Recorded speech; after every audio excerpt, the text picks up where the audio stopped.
Hey, you crazy cats, welcome to Leaving Crazy Town, where we navigate the roller coaster of relationships, mental health, and personal transformation with humor as our trusty seatbelt. Hi, I'm Sarah, and with my buddy Finn, we're here to share our real stories, expert insights, practical tips to help you break free from codependency, reclaim your life, and find freedom. So whether you're wrestling with boundary issues, craving connections that won't ghost you, or just here for a front row seat to the wild ride of self-discovery, you've come to the right place. So buckle up, we're leaving Crazy Town. Welcome to Leaving Crazy Town with Finn and Sarah. Sarah, what are we going to talk about today? Hi, everyone. Notice how she just laughs the minute I introduce her. I don't know. I love Finn, and I love doing the channel. And we're going to talk about a really great topic today. Great topic. Denial. Denial. Yeah. And denial is huge in addiction and in co-crazy behavior. Okay.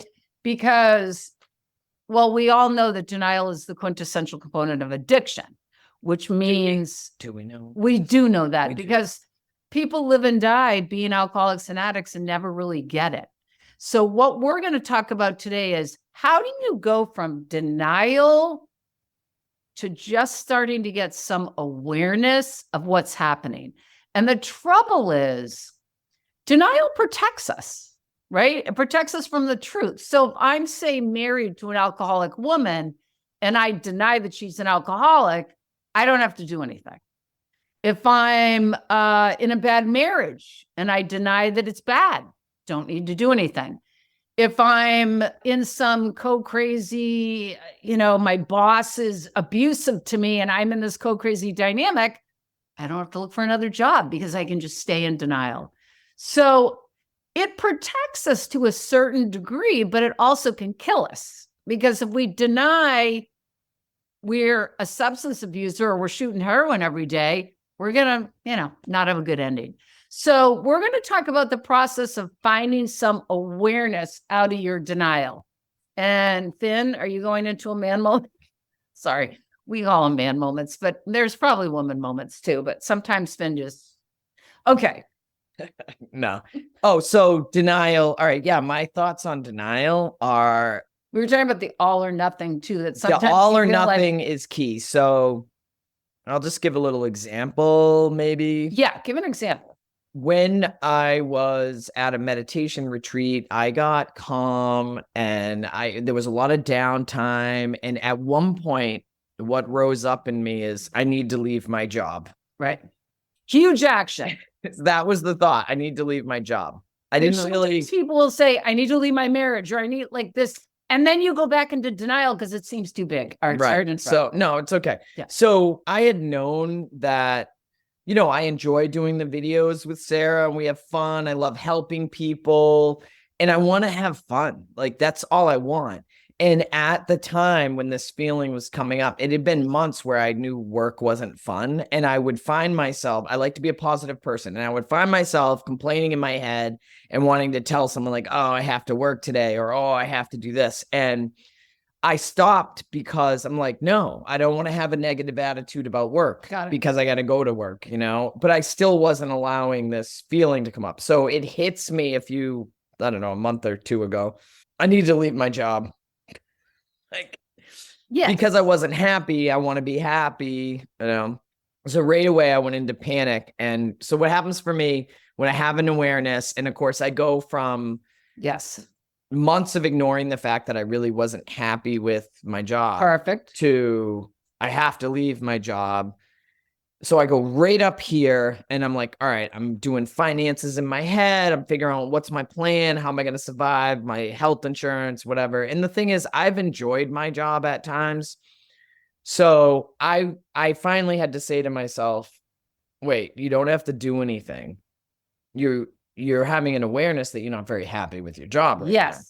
So I just let it ride. I became aware that I wasn't started happy. To notice how you felt. But the thing is, I was aware. Let's be honest. I was aware all along that I wasn't happy, but I kept telling myself like, you shouldn't feel that way. And then I override it with all the positives of my job. So you're denying your feelings though. You're right. Yeah. So I was in a state of denial because I didn't want to act. Yes. So what I've been learning over time is I don't have to say like, I don't, I'm not very happy with my job right now. I need to leave it. Right. I could actually pause and accept that I'm not really happy with my job and face it like, why? Right. What is it? What is it about my job? So I kept telling myself, like, it's okay. Even though you have to leave your job, I know I have to leave my job because that's my solution, right? There's a pain over there. Cut that piece of the body off and move on. There's no like, maybe you could eat better. There's no minor adjustment. It's going to be lop it off, move on. So I let it ride, and I was just becoming aware of how I was feeling about it. And it hit me that what I want to be doing is helping people. What I want to be doing is working on this stuff. And I can do that at work. And I have been for years, but what happens is I forget and I get caught up in just the task at work. I don't get involved in my relationships at work because we work from home now. So I can completely isolate and just write and study law and do whatever. It's boring. It's not boring when it's like puzzle, but when it's all I feel like I have to do and it's taking up my time, it doesn't fulfill me. Got it. So I became aware, like, wait, how can you change? So I've been really working at being present for people when I'm in a meeting, being authentic, listening to other people, talking to taxpayers when I talk to them, like talking to them, not just spouting, what the law is or whatever. And I'm finding that I'm far more happy with my job. I've been enjoying it. I'm excited about it again. So I didn't need to leave my job. Yes. I needed to feel what I was feeling about it to see what was really going on. What the truth about it was, and take little steps, which is what you did. Yeah. I don't want the truth, because to me, the truth with my black and white thinking is I need to make a massive change. Yes. And that's not true. So I'm still working at coming off the black and white thinking. And when it's in my personal life and the idea of like, oh my God, I'm not happy with my job, I need to leave it. That's an extreme response. But this is so important for the channel because it's so important for our audience, because denial is such a huge part of codependency and addiction. And it's because the fear is I'm going to have to take some huge action. So, and we might need to eventually, but start with feeling it, right? Start with just getting aware and saying to yourself, I used to say to clients a lot, someone would come in and they'd say, I need to get a divorce. Like my whatever. They'd be so freaked out that I got sober now. And all of a sudden I don't even know this person who I'm living with. And I would make some suggestions. I'd say, look, you can either, sometimes separating for maybe a couple of months and saying, let's take a break from each other and then see if we're right for each other. And very often people would separate for a couple of months and one of two things would happen. They'd either say, you know what, we really love each other. We want to be in this relationship. Let's try to work it out. Or it was very clear that we weren't meant for each other. But you don't have to go to this extreme response because it scares people. So we're going to suggest to people to think about, is there something in your life that is scaring you right now, that you're like trying not to think about, right?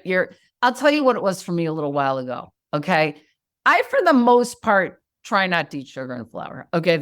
And I will say for the most part, okay? But intermittently, I get into these I'll start buying Weight Watchers fudgicles, and then the next thing you know, I'm buying this. And then, so over the holidays, it was a very slippery slope for me.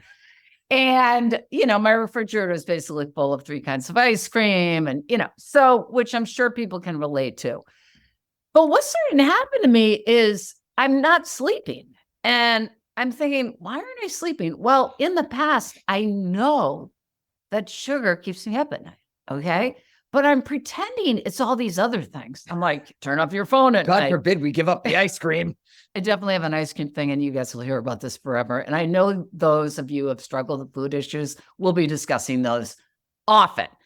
So finally, it really lands for me after 3 days of not sleeping. Sarah, look, you got to get off the Skinny Cow Weight Watchers, whatever they are, the ice cream sandwiches. And it just kind of felt very peaceful to me. Look, you want to get some sleep, one day at a time.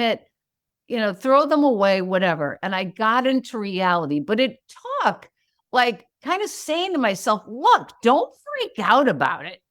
Have sugar tomorrow, have sugar a month from now, but let's just get back and get a regular sleep schedule, get rid of the ice cream in your freezer. So it was like, okay to come out of the denial, but sometimes it's just scary. So think about this. If there's something you're ignoring or you're scared to look at, think of one tiny step you can take, one tiny step towards reality. Doesn't mean you have to get a divorce. Doesn't mean you have to get rid of all the Ben and Jerry's from your freezer. And for me, creating spaciousness around being where I'm at. Yes. And being okay with it. We always talk about if you notice you're doing something or you have a codependent behavior, you're in some crazy activity, it's okay. Just notice it. Awareness is key. Awareness. And sometimes if you can even get a sense of curiosity. Yes. What is this that's happening for me? Just being curious about it. Yes. And spacious with yourself. Then let the truth rise up. You don't have to do anything. It's not about being good or bad or right or wrong or, oh, I'm such a jerk. No, it's none of that. Pema Chodron always says, start where you are. Start where you are, people. Yeah.